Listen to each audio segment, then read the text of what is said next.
भस्म व्यक्ति के जीवन में सफलता दे जाती है। इसको अपनी जिंदगी में लिख कर रखना, 3 जगह की भस्म मनुष्य के जीवन को सफलता देती है। 3 जगह की भस्म। पहली, कहीं पर यज्ञ हुआ हो और बड़ा विशाल यज्ञ हुआ,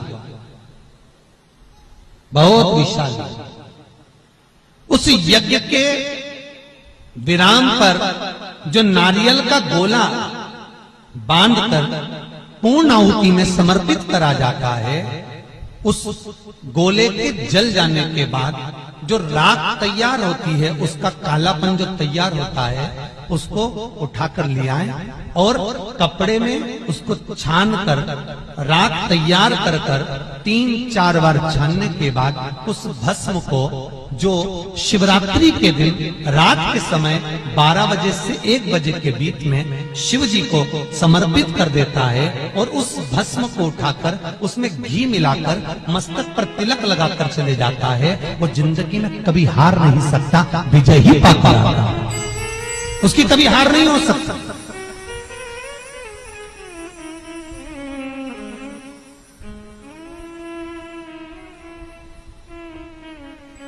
वो कभी हार नहीं सकता।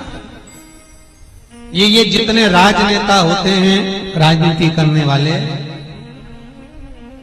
टिकट मिलेगा नहीं मिलेगा, टिकट मिलेगा नहीं मिलेगा, उस मझधार में पड़े रहते हैं। शिव महापुराण की कथा कहती है वो भस्म विजयता को प्रदान करती है। आपको किसी से नहीं करना, किसी के हाथ नहीं जोड़ना, केवल वो भस्म का तिलक लगाकर जिससे आपका काम निकालना है उसके सामने पहुंच जाए, आपको सुख का अनुभव हो जाए, कार्य सिद्ध। तो भस्म इतनी प्रबल हो, 3 जगह की भस्म। दूसरी भस्म, महाराज प्रदोष के समय पर, प्रदोष काल में,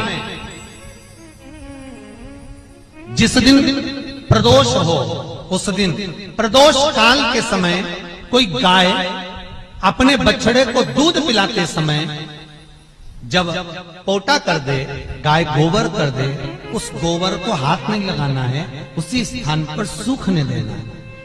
जब वो गोबर सूख जाए उसको उठाकर जलाकर उसकी भस्म तैयार कर ली जाए। किसी भी प्रदोष पर, किसी भी प्रदोष पर उस भस्म की राख तैयार कर शंकर भगवान को शाम को प्रदोष के काल में, प्रदोष के समय पर शंकर भगवान को एक वस्त्र में लेकर किसी मंदिर में भस्म चढ़ाकर उसी भस्म को उठाकर लेकर आ जाएं और